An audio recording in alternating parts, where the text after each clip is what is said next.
Ciao, sono Elena. Ho il piacere di interpretare una grande artista che si chiama Gilda Minanetti in questo spettacolo. Il teatro è una cosa bellissima che mi appassiona tanto, non credevo perché io vengo dal canto e mi dà la possibilità di esprimermi ancora una volta chiaramente attraverso il canto, anche nella recitazione.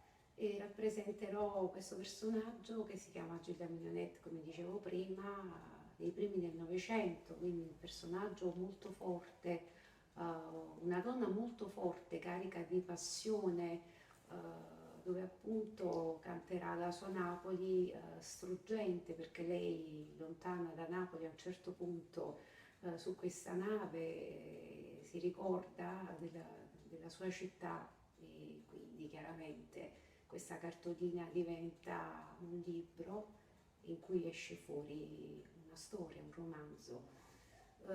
E niente, spero che questo personaggio mi stia e soprattutto che sia un'emozione sempre più forte da poter regalare a me per poterla poi regalare al pubblico. Ciao, grazie.